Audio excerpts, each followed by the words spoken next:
আসসালামু আলাইকুম রহমতুল্লাহি ওবরকাতুহু। দিন টিভির সময় দর্শকবৃন্দ, আপনাদের সবাইকে স্বাগত জানাচ্ছি আপনাদের প্রিয় অনুষ্ঠান দিনী সমাধানে।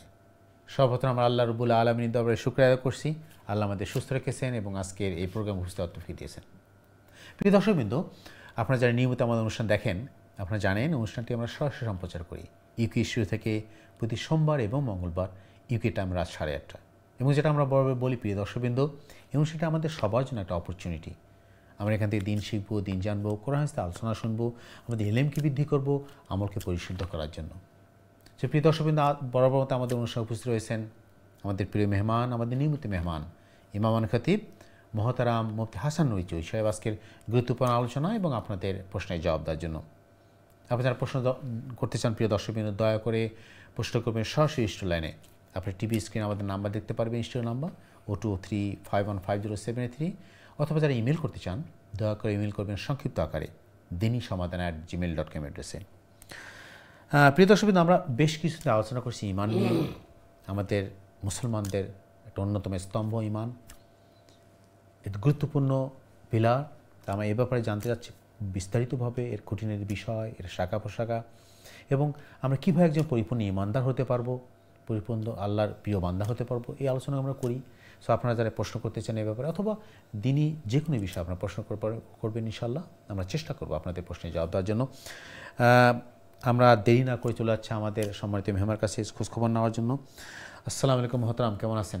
ওয়ালাইকুম আসসালাম, আলহামদুলিল্লাহ। আলহামদুলিল্লাহ, জাযাকাল্লাহ খান। আপনাকে স্বাগতম বরাবর মতো এবং শুকরিয়া আদায় করছি। আপনি শত কাজের মধ্যে শত ব্যস্ততা আমাদের অনুষ্ঠানে এসে, আমাদের স্টুডিও এসে আমাদেরকে কোরআন হাদিস থেকে আলোচনা শোনাচ্ছেন। আমাদের কোরআন হাদিসের বিভিন্ন শিক্ষা আমরা নিচ্ছি আপনার কাছে, বিভিন্ন মাসলা জানতে পারছি। পাশাপাশি আমাদের সমসাময়িক বিষয়ে আপনি আমাদের একটু দেন, দিক নির্দেশনা দেন, আমাদের কী করা উচিত, কী না করা উচিত মুসলিম হিসাবে, একজন ইমানদার হিসাবে। এবং পাশাপাশি আমরা ধারাবাহিকভাবে যে রাসূল সাল্লাল্লাহু আলাইহি ওয়াসাল্লামের জীবনী থেকে, তার সিরাত থেকে আলোচনা করছি আমাদের জীবনকে গড়ার জন্য। ইনশাল্লাহ আমরা সেটা আপনাকে শুনবো। তো শুরুতেই মহতারাম আমরা অনুরোধ করবো আপনাকে আপনার নসিহত বক্তব্য, এরপর আমরা ইনশাল্লাহ চলে যাবো দর্শকদের প্রশ্নে জবাব। জাযাকাল্লাহ খাইর। আসসালামু আলাইকুম ওয়া রাহমাতুল্লাহি ওয়া বারাকাতুহু। ওয়ালাইকুম আসসালাম। বিসমিল্লাহি ওয়ালহামদুলিল্লাহ ওয়াসসালাতু ওয়াসসালামু আলা রাসূলিল্লাহ। আম্মা বা'দু ফাআউযু বিল্লাহি মিনাশ শাইতানির রাজীম। বিসমিল্লাহির রাহমানির রাহিম। وما أرسلناك إلا رحمة للعالمين. بارك الله لنا ولكم في القرآن العظيم ونفعنا وإياكم بالآيات والذكر الحكيم. رب اشرح لي صدري ويسر لي أمري واحلل عقدة من لساني يفقه قولي. اللهم صل وسلم وبارك على نبينا محمد وعلى آله وأصحابه أجمعين. আলহামদুলিল্লাহ সুম্মা আলহামদুলিল্লাহ। সম্মানিত দিন টিভির দর্শক ভিউয়ার ভাই বোনেরা, আমরা আপনাদের প্রিয় প্রোগ্রাম দিন ই সমাধান শুরু করতে যাচ্ছি। আল্লাহ সুবহানাহু তাআলার কাছে আমরা তৌফিক কামনা করছি। ওমা তৌফিক ইল্লা বিল্লাহ, আলাইহি তাওয়াক্কালতু ওয়া ইলাইহি উনীব। সম্মানিত দর্শক ভিউয়ার ভাই বোনেরা, আমরা জানি যে এই মাসটি হচ্ছে রবিউল আউয়াল মাস। এই মাসে রসুল করিম সাল্লাল্লাহু আলাইহি ওয়াসাল্লাম জন্মগ্রহণ করেন এবং ইন্তেকাল করেন। তো আল্লাহর রসুল সাল্লাল্লাহু আলাইহি ওয়াসাল্লামকে আল্লাহ সুবহানাহু তাআলা এই পৃথিবীতে কেন প্রেরণ করেছেন? আল্লাহ সুবহানাহু তাআলা ইরশাদ করছেন সূরা আম্বিয়ার 107 নম্বর আয়াতে, ওমা আরসালনাকা ইল্লা রাহমাতাল লিল আলামিন। আমি আপনাকে বিশ্ববাসীর জন্য রহমত স্বরূপ প্রেরণ করেছি। আল্লাহ সুবহানাহু তাআলা বলছেন যে আমি সৃষ্টি জগতের জন্য যেভাবে রব, মুহাম্মদুর রাসূলুল্লাহ সাল্লাল্লাহু আলাইহি ওয়াসাল্লাম হচ্ছেন এই সৃষ্টি জগতের জন্য রাহমাত। এবং আল্লাহ সুবহানাহু তাআলা সূরা আম্বিয়ার 105 নম্বর আয়াতে বলছেন, ওয়ালাকাদ কাতাবনা ফিজ জাবুরি মিন বাদিয যিকরি আন্নাল আরদা ইয়ারিসুহা ইবাদিয়াস সালিহুন। নিশ্চয় আমি উপদেশের পর জাবুরে লিখে দিয়েছি যে আমার সৎকর্মপরায়ণ বান্দাগণ অবশেষে পৃথিবীর অধিকারী হবেন। আল্লাহ বলছেন যারা সালিহুন হবেন, সালিহিন হবেন, তারাই এই পৃথিবীর নেতৃত্ব দিবেন এবং তারাই এই পৃথিবীর অধিকারী হবেন। কিন্তু দুর্ভাগ্যবশত হলেও আমরা দেখছি প্রায় 1000 বছর অতিক্রম হলেও আমাদের মুসলিম বিশ্বে এ পর্যন্ত কোনো এই ইসলামিক নেতৃত্ব ক্ষমতায় আসেনি। তার কারণ কি? তার কারণ যে আল্লাহ সুবহানাহু তাআলা বলছেন যে আমি সালিহিনদেরকে অধিষ্ঠিত করব, আর রসুল করিম সাল্লাল্লাহু আলাইহি ওয়াসাল্লামকে আমি রাহমাত স্বরূপ প্রেরণ করেছি।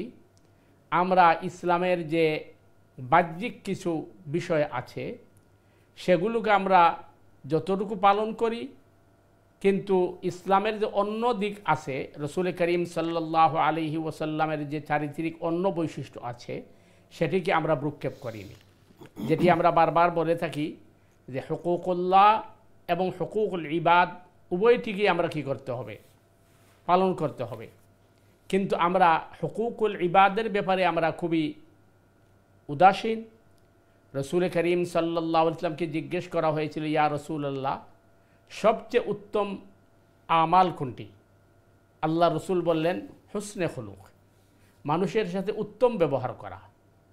এই জন্য কোরআন অন্য জায়গায় বলছে, ইন্নাকা লাআলা খুলুকিন আযীম, নিশ্চয় আয় রসুল সাল্লাল্লাহু আলাইহি ওয়াসাল্লাম আপনাকে আমি খুলুকে আযীম দিয়ে, উত্তম চরিত্র দিয়ে প্রেরণ করেছি।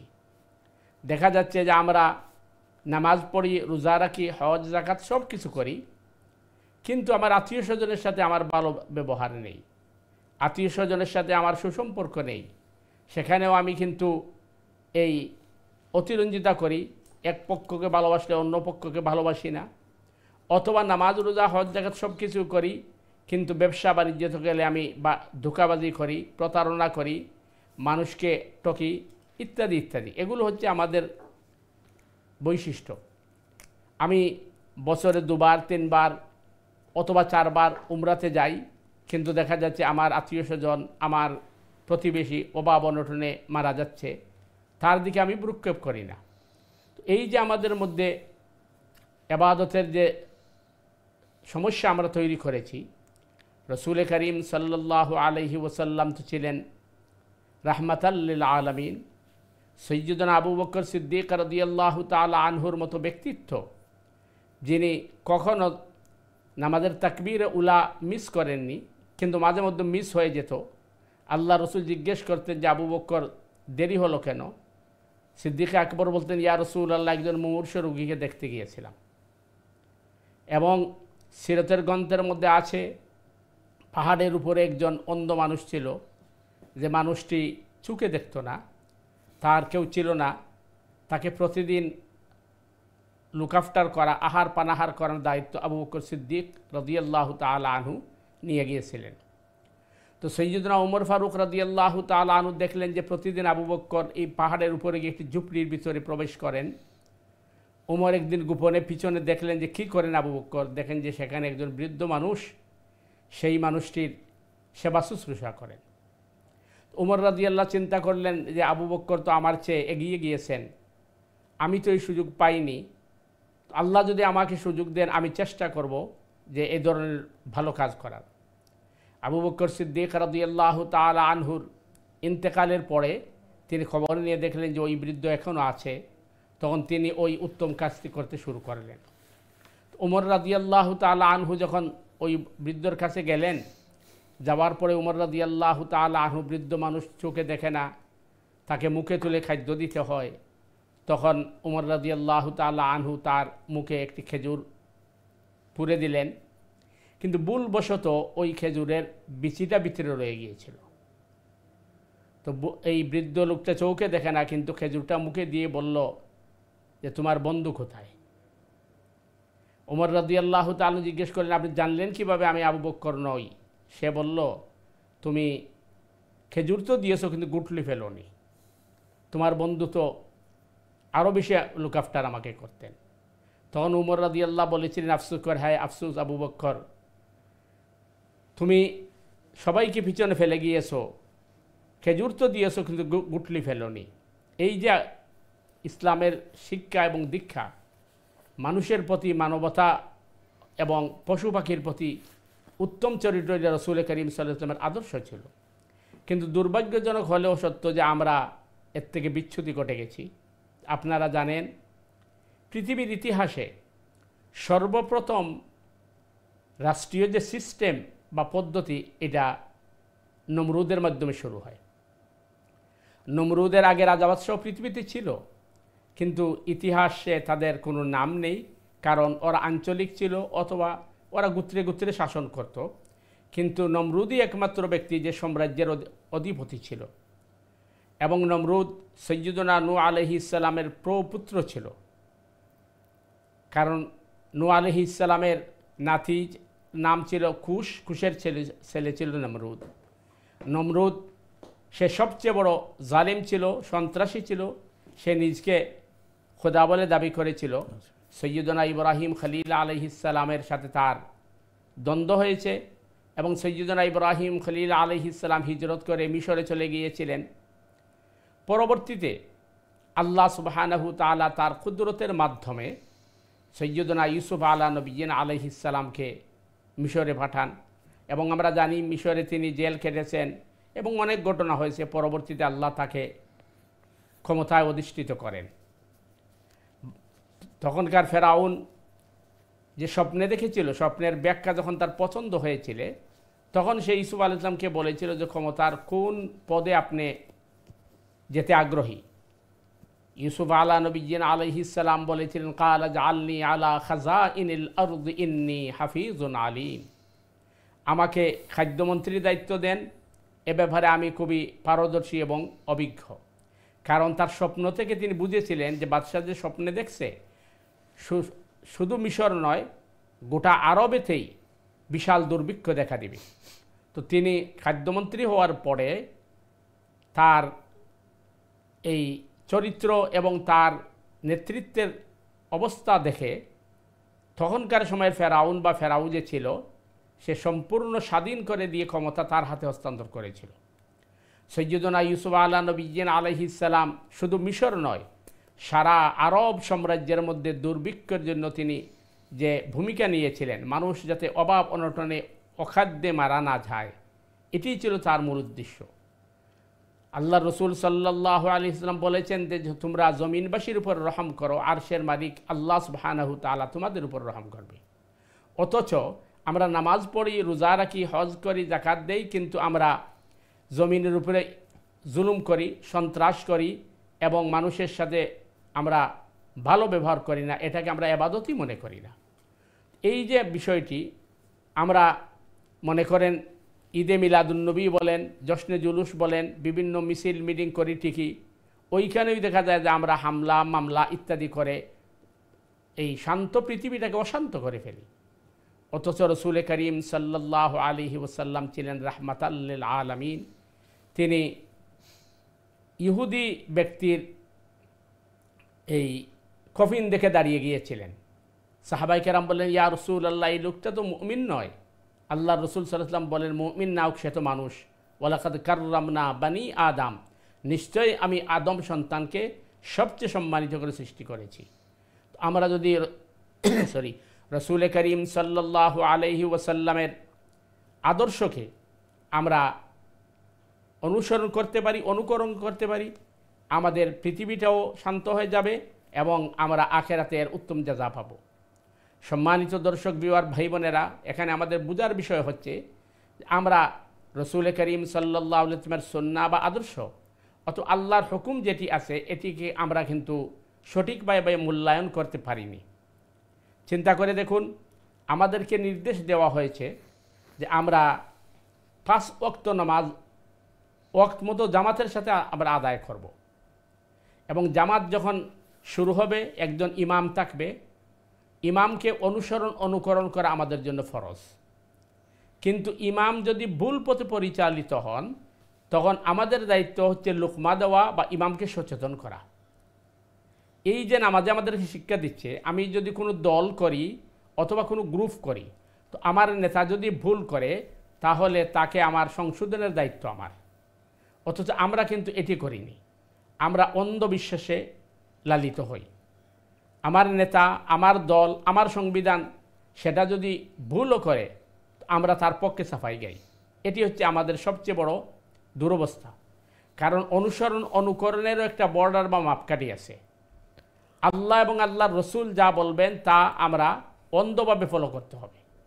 কিন্তু আল্লাহ রসুলের পরে আর কাউকে অন্ধভাবে ফলো করা যাবে না। আমার দল হোক, আমার নেতা হন, আমার ইমাম হন, অথবা তিনি বড় আলিম হন, তিনি যদি কোরআন এবং সুন্নাহ মোতাবেক চলেন, আলোচনা করেন, তাহলে তার এটি গ্রহণযোগ্য হবে। যদি তিনি কোরআন এবং হাদিস থেকে বিচ্যুতি ঘটান, তখন সচেতন হিসাবে আমাদের দায়িত্ব হচ্ছে আমরা তাকে সসম্মানে গঠনমূলক সমালোচনা করা এবং সঠিক পথে নিয়ে আসা। যেটি আমি উদাহরণ দিয়েছি নামাজের মধ্যে, ইমাম যদি ভুল পথে পরিচালিত হন তাকে লুকমা দেওয়া, এটা মুক্তাদিদের উপর দায়িত্ব। অথচ আমরা দেখা যায় রাজনীতি, অর্থনীতি, সমাজনীতি, রাষ্ট্র সমাজ পরিচালনার ক্ষেত্রে আমরা অন্ধবিশ্বাস করি এবং আমরা আমাদের নেতা, আমাদের দল, আমাদের সংবিধানকে আমরা অনেক সময় কোরআনকে এতটুকু আমরা দায়িত্ব দেই না যতটুকু আমরা আমাদের দল, নেতা বা সংবিধানকে আমরা প্রায়োরিটি দেই। এই জিনিসটা আমাদেরকে বুঝতে হবে। আমরা যদি সবাই সচেতন হই, সজাগ হই, এবং আমরা যদি লাকাদ কানা লাকুম ফি রাসূলিল্লাহি উসওয়াতুন হাসানা, নিশ্চয়ই তোমাদের জন্য উত্তম আদর্শ হচ্ছে মুহাম্মদুর রাসূলুল্লাহ সাল্লাল্লাহু আলাইহি ওয়াসাল্লামের জীবন আদর্শ, তাহলে আমাদের ব্যক্তি, পরিবার, সমাজ, রাষ্ট্র, মহারাষ্ট্র সবই সুন্দর এবং সুশীল হবে।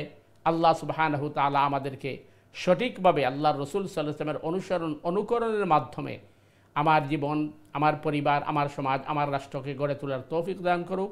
সুবহানাকাল্লাহুম্মা বিহামদিকা আশহাদু আল্লা ইলাহা ইল্লা আনতা আস্তাগফিরুকা ওয়া আতুবু ইলাইক। ওয়াসসালামু আলাইকুম ওয়া রাহমাতুল্লাহি ওয়া বারাকাতুহু। জাযাকাল্লাহু খাইরান। খুবই গুরুত্বপূর্ণ বিষয় আলোচনা আমাদের সঙ্গে উপস্থিত করলেন সম্মানিত দর্শকবৃন্দ। আপনারা যারা এই মুহূর্তে টিভি সেটের সামনে অথবা অনলাইনে আমাদের অনুষ্ঠানে যোগদান করছেন, আপনারা সবাই স্বাগতম, মোবারকবাদ। আপনারা শুনলেন প্রিয় দর্শকবৃন্দ, আমাদের সম্মানিত মেহমান আমাদের সামনে বিস্তারিতভাবে আমাদের জীবনকে সুন্দর করার জন্য একজন মুসলিম হিসেবে, ইমানদার হিসেবে আমাদের কী করা উচিত তার একটা দিক নির্দেশ আমাদের দিলেন। আমরা আলোচনা করবো আরও ইনশাআল্লাহ বিস্তারিতভাবে, চেষ্টা করব আমাদের কী করা উচিত। আমাদের মতো মানুষের যারা আমরা সাধারণ মুসলিম, নিজেকে ইমানদার হিসেবে দাবি করি, মুসলিম হিসেবে দাবি করি, কিন্তু আমাদের সমাজে, আমাদের দৈনন্দিন জীবনে, আমাদের জীবন চলার পথে আমরা কী করছি, সঠিক আমরা ইসলাম এবং মুসলিমের হওয়ার জন্য যে যোগ্যতা দরকার, সেই যোগ্যতা আমাদের অর্জন করতে পারছি কিনা এবং আমরা সেটা পরিপূর্ণভাবে ফলো করতে পারছি কিনা, আমরা এই ব্যাপারে একটু আলোচনা করবো। পাশাপাশি আপনারা প্রশ্ন করবেন ইনশাআল্লাহ, দয়া করে প্রশ্ন করবেন সরাসরি লাইনে 0235150783 নাম্বার আপনার, অথবা যারা ইমেল করতে চান দয়া করে ইমেল করবেন সংক্ষিপ্ত আকারে dini-samadan@gmail.com অ্যাড্রেসে। সো প্রিয় দর্শকবৃন্দ, আপনারা জানেন আমরা খুব অল্প সময়ে এই অনুষ্ঠানটি চেষ্টা করি আমাদের দৈনন্দিন জীবনধর্মী যে সমস্যাগুলোর সম্মুখীন হই, আমাদের ইবাদতের ব্যাপারে, দিনের ব্যাপারে, আমাদের মাসলার যে সমস্যার সম্মুখীন হই, আমরা চেষ্টা করি এখান থেকে কিছু নির্দেশনা দেওয়ার জন্য, কিছু মাসলা আমাদের মুহতারাম কাছ থেকে আমরা শিখি, জানি, যাতে আমাদের দৈনন্দিন চলার জন্য যে সমস্ত ইবাদতগুলো আমাদের পরিপূর্ণভাবে, শুদ্ধভাবে, সঠিকভাবে আমরা পালন করতে পারি। এই জন্য আপনারা প্রশ্ন করেন, মতামত দিবেন ইনশাল্লাহ। আপনাদের যে কোনো মতামত আমরা সাদর অনুষ্ঠান গ্রহণ করব, অনুষ্ঠানের ব্যাপারে অথবা যে কোনো বিষয়ে আপনারা প্রশ্ন করবেন, মতামত দিন ইনশাল্লাহ। দয়া করে প্রশ্ন করবেন সংক্ষিপ্ত আকারে এবং বিভিন্ন অনুরোধ করবি দর্শকবৃন্দ, প্রশ্ন করার সময় টিভির ভলিউম কমিয়ে দিয়ে মিউট করে আমাদের ফোনে প্রশ্ন করবেন। আমরা যেটা বারবার বলি যে আমরা কোরআন হাদিস থেকে আলোচনা করি, অথেন্টিক জিনিস থেকে আলোচনা করি, যাতে আমরা আমাদের জীবনের যে ভুলগুলো রয়েছে, আমরা যেগুলো শিখছি ভুল, অথবা আমাদের মিসআন্ডারস্ট্যান্ডিং রয়েছে ধর্মের ব্যাপারে, দিনের ব্যাপারে, এগুলো দূর করে সঠিকটা আমরা জানতে পারি ইনশাল্লাহ। আমরা আলোচনা করব, প্রশ্ন জবাব দেবো ইনশাল্লাহ। তার আগে আমরা ছোট্ট একটি বিরতি যাবো প্রিয় দর্শকবৃন্দ। বিরতির পর আবারও ফিরে আসছি ইনশাল্লাহ। ততক্ষণ আমাদের সাথে থাকুন।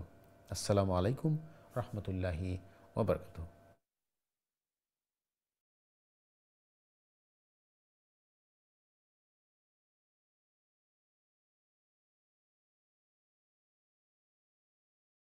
আসসালামু আলাইকুম রহমতুল্লাহি ওয়া বারাকাতুহু। দিন টিভির সময় দর্শকবৃন্দ, বিরতির পরে আবার আপনাদের স্বাগত জানাচ্ছি আপনাদের প্রিয় অনুষ্ঠান দিনী সমাধানে। যারা এই মুহূর্তে টিভি চ্যানেলের সামনে অথবা অনলাইনে আমাদের অনুষ্ঠানে যোগাযোগ করলেন, আপনাদের সবাইকে স্বাগতম, মোবারকবাদ। প্রিয় দর্শকবৃন্দ, আজকে আমাদের অনুষ্ঠানে উপস্থিত রয়েছেন আমাদের প্রিয় মেহমান, আমাদের নিয়মিত মেহমান ইমাম খতিব মহতারাম মুফতি হাসান নুই চশমা, আজকের গুরুত্বপূর্ণ আলোচনা এবং আপনাদের প্রশ্নের জবাব দেওয়ার জন্য।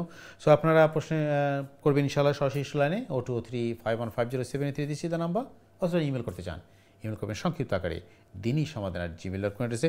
আমরা আলোচনা করছি ইমান নিয়ে এবং রাসূল সাল্লাল্লাহু আলাইহি ওয়াসাল্লামের জীবনী থেকে, তার সিরা থেকে। এ ব্যাপারে আপনাদের প্রশ্ন অথবা আপনাদের দিনী ব্যাপারে যে কোনো প্রশ্ন আপনারা করতে চান ইনশাআল্লাহ প্রশ্ন করবে, আমরা চেষ্টা করবো আপনাদের প্রশ্নের জবাব দেওয়ার জন্য। মোহতারাম, আমরা একটু যদি আলোচনা দিই, খুব গুরুত্বপূর্ণ বিষয় আপনি আমাদের সাথে উপস্থাপন করলেন আজকে, যেটা আসলে আমি এই জন্যই একটা এমফেসাইজ করছি, এই জন্য আমাদের যারা আমরা সাধারণ মুসলিম, নিজেকে মুসলিম দাবি করি এবং আমরা আমাদের ইসলামের ব্যাপারে খুব গভীর জ্ঞান নেই, নিজেকে সাধারণ একজন মুসলিম ইমানদার মনে করি, আমাদের মধ্যে দেখবেন আপনি যে কথা বললেন, আমরা মনে করি যে আমরা যদি প্রাতিষ্ঠানিক যে আমাদের ইবাদতগুলো রয়েছে, যেমন নামাজ, রোজা, হজ, জাকাত, আমাদের ধারণা, এবং আমার দর্শকরা আমার সাথে একমত হবেন কি না জানি না, দরকার আমাকে জানাবেন আপনাদের মতামত। আমরা মনে করি এই যে ইবাদতগুলো আছে, আমরা প্রাতিষ্ঠানিক ইবাদত করলেই বোধহয় আমরা সফলকাম হয়ে গেলাম। কিন্তু আপনি আজকে আমাদের সুন্দর একটা জিনিস পয়েন্ট উপস্থাপন করলেন আমাদের সামনে। অবশ্যই দর্শকরা জিনিসটা খেয়াল করছেন যে না, আমাদের ধারণা যে আমরা শুধুমাত্র নামাজ, রোজা, হজ, জাকাত করলে আমরা সব কিছু সমাধান করে ফেললাম, বা কমপ্লিট, আপনি যে বহুবার বলেন যে Islam is a complete code of life, আমাদের জীবনের প্রতিটা ক্ষেত্রেই আমাদের ইসলাম ফলো করতে হবে। আমি কিছু অংশ মানলাম, কিছু মানলাম না।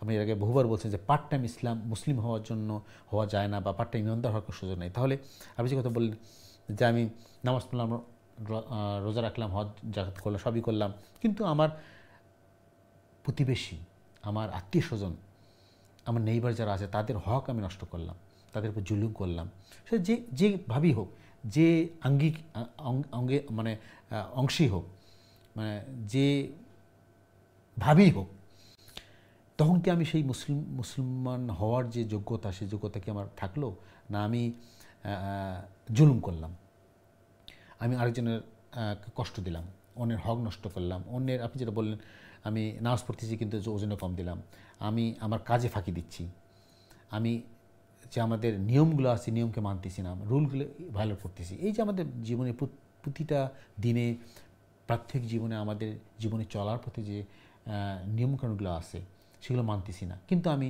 নিজেকে একজন ইমানদার মনে করতেছি, একদম ভালো মুসলিম মনে করতেছি, যেহেতু আমি আমাদের প্রাতিষ্ঠানিক আনুষ্ঠানিক যে ইবাদতগুলো আছে বলছি, আপনি যেটা বলছেন আজকে রবিউল আউয়াল আমার মাসে আমরা পড়ছি, এবং এভাবে আমাদের সমাজে বহু আমাদের আলোচনা আছে এটা নিয়ে, রবিউল আমরা কী করা উচিত, কী করা উচিত না।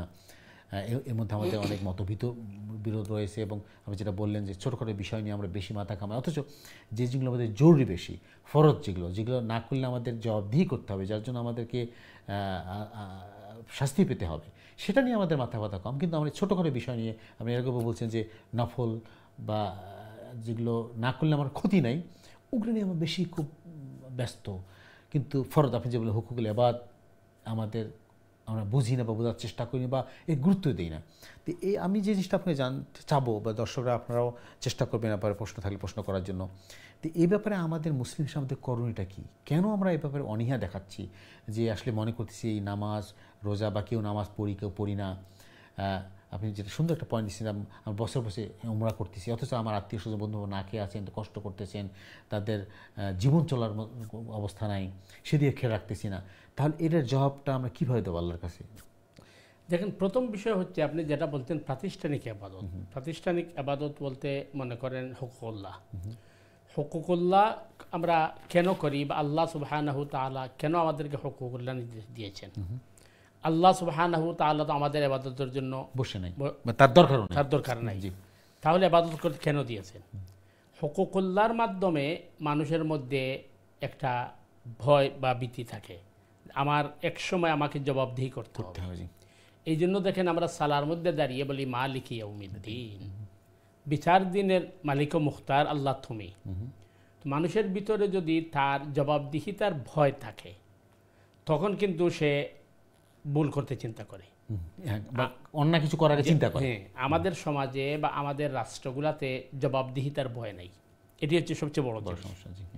তো আসলে হুকুকুল্লাহর মিনিং হচ্ছে যে আপনি জবাবদিহিতার ভয়। এখন প্রশ্ন হচ্ছে যে সে যদি আখিরাতে বিশ্বাস না করে, তাহলে তো তার জবাব দিতে প্রশ্নই আসে না। এখন যারা মনে করেন নাস্তিক, অথবা যারা মুলহিদিন, অথবা যারা আল্লাহকে বিশ্বাস করে না, তারা তো একটা পর্যায়ে। কিন্তু আমরা যারা আছি, নামাজও পড়ি, রোজাও রাখি, হজও করি, নিজকে ইমানদার দাবিও করি, কিন্তু দেখা যাচ্ছে যে ওই যেটা বললাম, নামাজ পড়ি সামনের কাতারে, কিন্তু আমি মালের মধ্যে ওজনে কম দেই, আপনার এই মালের মধ্যে ভেজাল ঢুকাইয়ে দেই, মানুষের সাথে প্রতারণা করি, অন্যের ক্ষতি করি, তাহলে বোঝা যাচ্ছে যে আমার মুখ দিয়ে যা বলছি আমার অন্তরে কিন্তু তা নেই। আর এটি হচ্ছে মুনাফিকি চরিত্র।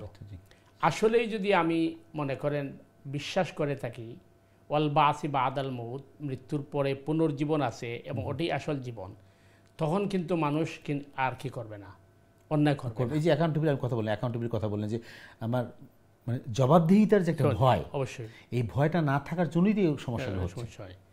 যে নাম্বার 2 হচ্ছে যে এই আপনি যত সুন্দর সমাজই গঠন করবেন, কিন্তু 100% মানুষ কিন্তু সঠিক পথে আসবে না। এই কারণে আসবে না, আপনার সহজ ভাষায় আমরা একটা কথা বলি যে মাথা থাকলে ব্যথা থাকে। তো আপনার যেহেতু শরীর আছে, আপনার রোগবালাই হবে, তার জন্য চিকিৎসার দরকার। সমাজটাও কিন্তু একটা গোষ্ঠী বা একটা দল নিয়ে, এটাও কিন্তু একটা শরীরের মতো ব্যাপক আকারে ব্যাপক, সেখানেও কিন্তু রোগ ব্যাধি হবে। তো ওই রোগ ব্যাধির জন্য আপনার রাষ্ট্রের দরকার থাকে। এই জন্য আপনি চিন্তা করলে দেখবেন যে রসুল করিম সাল্লাল্লাহু আলাইহি ওয়াসাল্লাম 13 বছর মক্কায় তাবলিগ করেছেন, দাওয়াতের কাজ করেছেন, এবং শুধু নির্যাতন নিপীড়ন সহ্য করেছেন, প্রতিরোধ গড়ে তোলেন নাই। মদিনা মুনব্বরায় গিয়ে আল্লাহ রসুল প্রথম স্টেট কায়েম করেছেন। অথরিটির প্রয়োজন। অথরিটি না থাকলে আপনি কিন্তু আপনার নিজের গড় রক্ষা করতে পারবেন না, এবং আপনার ওই সমাজের মধ্যে যারা মনে করেন রোগী হবে তাদেরকে আপনি সুচিকিৎসা দিতে পারবেন না। এই জন্য আল্লাহ রসুল সাল্লাল্লাহু মদিনা মুনব্বরা থেকে ইসলামিক স্টেট কায়েম করেছেন। আর আমি আলোচনার মধ্যে বলেছি যে আল্লাহ বলেছেন ওয়ালাকাদ কাতাবনা ফিজ জাবুরি মিন বাদিয যিকরি আন্নাল আরদা ইয়ারিসুহা ইবাদিয়াস সালিহুন। দাউদ আলাইহিস সালামের উপর যে কিতাবটি অবতীর্ণ হয় সেটির নাম জাবুর ছিল। আল্লাহ বলতেন যে জাবুরের মধ্যে আমি উপদেশের পরে, নাসিহার পরে এই কথাটি আমি উল্লেখ করেছিলাম যে পৃথিবীতে যারা নেক এবং সৎ লোক হবে তাদেরকে আমি পৃথিবীর ক্ষমতা দান করব। আমরা দেখছি এর বিপরীত। এর কারণ কি? এর কারণ এটি যে আমরা আল্লাহ রসুল সাল্লাল্লাহু আলাইহি ইসলামকে যেভাবে মূল্যায়ন করার কথা ছিল আমরা এইভাবে করছি না। আমরা মনে করেন ওই রবিউল আউয়াল মাস আসলো, অথবা অকেশনালি আমরা কি করছি, কিছু অনুষ্ঠান করছি, মহব্বত দেখাচ্ছি ইত্যাদি ইত্যাদি, কিন্তু বাস্তবে আমরা তা করছি না। এর কারণে কিন্তু আল্লাহ সুবহানাহু ওয়া তাআলা আমাদেরকে এইভাবে লাঞ্ছিত করছেন। কারণ বানি ইসরাইলের প্রতি একই কথাই বলা হচ্ছিল যে তোমাদেরকে আমি ক্ষমতা দিচ্ছি এবং তোমাদেরকে আমি নেতৃত্ব দিচ্ছি, কিন্তু এরপরেও তোমরা অরাজকতা সৃষ্টি করবে, তখন আমি তোমাদেরকে আমার অবাধ্য বান্দা দিয়ে তোমাদেরকে শাস্তি করব।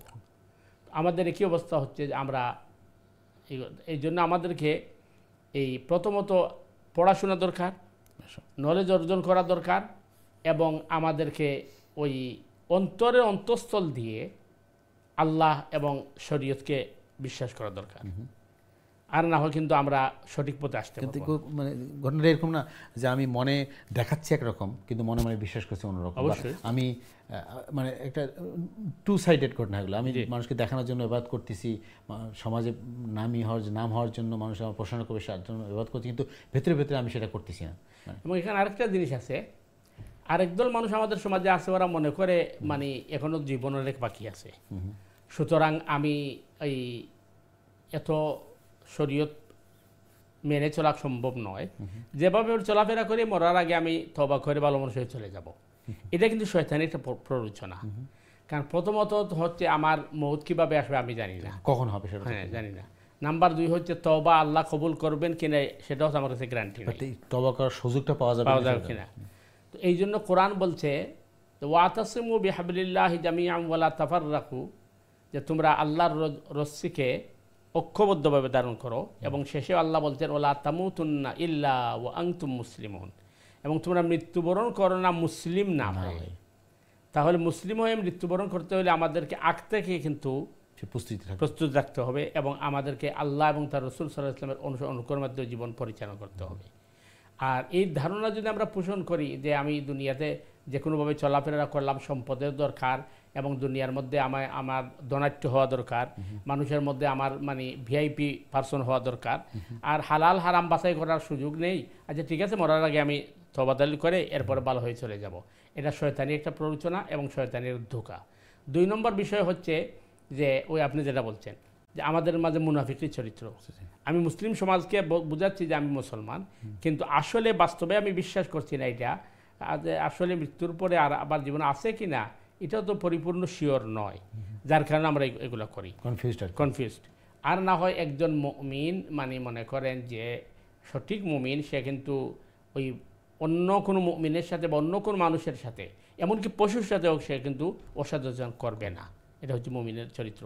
এই জন্য তো আল্লাহ বলেছেন যে মা আরসালনাকা ইল্লা রাহমাতাল লিল আলামিন, আমি মুহাম্মদুর রাসূলুল্লাহ সাল্লাল্লাহু আলাইহি ওয়াসাল্লামকে সৃষ্টি জগতের জন্য রহমত স্বরূপ প্রেরণ করেছি। আল্লাহ রসুল শুধু মানুষের জন্য নয়, জিনের জন্য, এমনকি পোকামাকড়ের জন্য তিনি রাহমাত। এই জন্য আপনি দেখবেন হাদিসের মধ্যে আছে যে তোমরা কোনো গর্তের মধ্যে পেশাব করো না, কারণ গর্তের মধ্যে পেশাব করলে দুটি ক্ষতি আছে। একটা হচ্ছে ওই গর্তে হতে পারে ওইখানে পোকামাকড় বা পিঁপড়ার বাসা থাকতে পারে, তাদের কষ্ট হবে, অথবা ওইখানে বিষাক্ত সাপ থাকতে পারে, তোমাদেরকে আঘাত করবে। এই জন্য আল্লাহ রসুল সাল্লাল্লাহু আলাইহি ইসলাম মানে সৃষ্টি জগতের জন্য তিনি রাহমাত ছিলেন। তো আমাদেরকেও এইভাবে হতে হবে। এই জন্য কোরআন বলছে সিবগাত আল্লাহ, তোমার আল্লাহর রঙে রঙিন হও। আল্লাহর রং বলতে কোনটা? আল্লাহর রসুল বলছেন তাখাল্লাকু বি আখলাকিল্লাহ, আল্লাহর চরিত্রে চরিত্রবান হও। তো আল্লাহর চরিত্র কোনটি? আমরা সূরা ফাতিহার প্রথমে দেখছি আল্লাহ বলতেছেন আলহামদুলিল্লাহি রাব্বিল আলামিন, সমস্ত প্রশংসা ওই আল্লাহর যে আল্লাহ সৃষ্টি জগতের জন্য রব অথবা মুরব্বী। আল্লাহ বললেন না আলহামদুলিল্লাহি রাব্বিল মুমিনিন, আমি শুধু মুমিনদের রব। এতে বোঝা যাচ্ছে যে আমরা মানে ধর্ম, বর্ণ এবং আমার মতের সাথে মিলুক অথবা না মিলুক, সবার সাথে আমি সুন্দর ব্যবহার করব। কিন্তু আমাদের দুর্ভাগ্য হচ্ছে যে আমি চাই সব আমার মতে চলে আসুক, অথবা আমার মতের ভিন্নতা হলেই আমি তার সাথে এমন ঘটনা দিয়ে হত্যাকাণ্ড হয়ে যায়, রাজনৈতিক বলেন অথবা পারিবারিক বলেন অথবা সামাজিক বলেন। এই যে আমাদের মানে অধঃপতন, এটার একমাত্র কারণ হচ্ছে যে আমরা আসলে সঠিকভাবে আল্লাহ রসুল সাল্লাল্লাহু আলাইহি ওয়াসাল্লামকে আমরা কী করি নেই। মহতারাম, এই যে কথাটা বললেন আপনি শুধু যে রহমাতুল লিল আলামিন, কিন্তু আমরা রসুলকে ভালোবাসি, রহমের মহব্বতের জন্য আমরা সব কিছু করি, যেটা আমরা রবিউল মাসে আসলে যেটা হয় আমাদের, আমরা যেটা প্রথমে বললাম আনুষ্ঠানিকতা আমাদের দেখাচ্ছি। কিন্তু দেখেন আপনি যেটা বললেন যে রসুল সাল্লাল্লাহু যে রহমাতুল লিল আলামিন, তার মানে খুব ক্ষুদ্র পরিমাণ কোয়ালিটি তো আমাদের মধ্যে নাই, অবশ্যই নেই। যদি থাকতো তাহলে তো আমরা মানুষের প্রতি অবিচার করতাম না, মানুষের কষ্ট দিতাম না, মানুষের হক নষ্ট করতাম না। তাহলে আমরা রসুলকে ভালোবাসা কিভাবে দেখালাম, তার প্রতি মহব্বত কীভাবে দেখালাম, তাকে আমরা অনুকরণই বা কীভাবে করলাম? অবশ্যই জিনিসটা তো কনফ্লিক্ট করতেছে, মিলতেছে না। আমরা নিজে মুসলিম দাবি করলাম, ইমানদার দাবি করলাম, কিন্তু রসুলকে ফলো করতেছি না, বা কিন্তু বলতেছি যে আমরা রসুলকে ভালোবাসি। তা ভালোবাসাটা কীভাবে হলো? অবশ্যই মানে এটা তো ভালোবাসা না, এটা একটা প্রতারণা। আর ফিরে আসবো ইনশাআল্লাহ আলোচনা। আমরা চেষ্টা করবো প্রিয় দর্শক, কিন্তু আপনারা অনুসরণ করবে। আসলে আমরা একজন মুসলিম ইমানদার হিসেবে অবশ্যই আমরা রসুলকে ভালোবাসি, আমাদের প্রাণের চেয়ে ভালো। এবং এটা তো আপনি বহুবার বলছেন যে সেই প্রকৃত ইমানদার যে আল্লাহ এবং রসুলকে তার জীবন, তার মাল, তার সব কিছুর চেয়ে উদ্ধারাকে ভালোবাসে। আমি একটা আলোচনা করবো প্রিয় দর্শক, আপনারা প্রশ্ন করবেন, মতামত দেবেন ইনশাআল্লাহ। তারা চলেছে আমাদের সম্মানিত দর্শক কাছে, দেখি কে আছেন লাইনে। সম্মানিত দর্শক, আসসালামু আলাইকুম, আপনাকে স্বাগত আমাদের অনুষ্ঠানে। আপনার প্রশ্ন করুন প্লিজ। ওয়ালাইকুম আসসালাম রহমতুল্লাহ। জি ভাই, কেমন আছেন? আলহামদুলিল্লাহ, আলহামদুলিল্লাহ। জি বলেন। প্রথমত হুজুরে আমি ধন্যবাদ। তানোর নসিয়া আমি শুনছি, নসিয়া আমি শুননা অনেক কিছু প্রশ্ন আইছে, আমার উত্তরও পাই দিছি। জি প্লিজ। তোমাদের নসিয়া তাই দিছেন আজকেটা, এর মধ্যে আমার অনেক প্রশ্ন আছে, উত্তরও পাই দিছি, তাই কইয়া গেছে। আচ্ছা ঠিক আছে। না 1400 আগে নবী রাসূল সাহাবী তাবিঈন এরা মানে যেমালা কাম করছে ওরকম তারা বুঝাইছে, তারা কইরা তারা বুঝাইছে। আর আমরা বর্তমানে বুঝাইতে পারি কিন্তু করি না জিনিসটা। একটা কথা আছে, প্রশ্ন আমি কোনো একটা কথা আছে, চিনির বস্তা বইলাম, শুধু চিনি খাইলাম না, আর অপরকে বুঝাইতে পারলাম, নিজে বুঝলাম না। বর্তমানে আমরাও সিচুয়েশন চলে, আমরা পরে অপরকে বুঝাইতে পারি, আমরা বুঝি না, এই সিচুয়েশন বর্তমানে চলে। আচ্ছা যাই হোক, প্রশ্ন হইলো আমার যে আল্লাহ তাআলা তো যখন আমরা সৃষ্টি করতাম তো কইলা ফেরেশতা হইলো আমি খলিফা বানাইতাম। খলিফা বলতে তো আমি জিনিসটা বুঝতাম চাই যে খলিফা বলতে কি তা মুমিন আর সোয়ালিহিল নি না, সব বলতে খলিফা। যেমন আদলাইতে লইয়া আসবো আমরা যারা আইসি বা আইবু সব খলিফা নি, সব যদি খলিফা হইয়া থাকি তো আমি একজন খলিফা। আমার ব্যক্তিগত প্রশ্ন হইলো, আমি যদি খলিফা হইয়া থাকি তো খলিফার অর্থ হইল গিয়া যে দেশ যেখানে যে স্থান আল্লাহর একত্ববাদ এখানে নাই ওখানে গিয়ে দাওয়াত দিতাম, একটা মানুষ তো খলিফা। আমি তো বর্তমানে খলিফা হইয়া আমি লাগি গেছি তসবিটা না করা উমরাত লইয়া যাওয়া, ওটা করলে জান্নাত, ওটা করলে ওটা, ওটা করলে ওটা, আমি তো ওয়াই দি বিজি।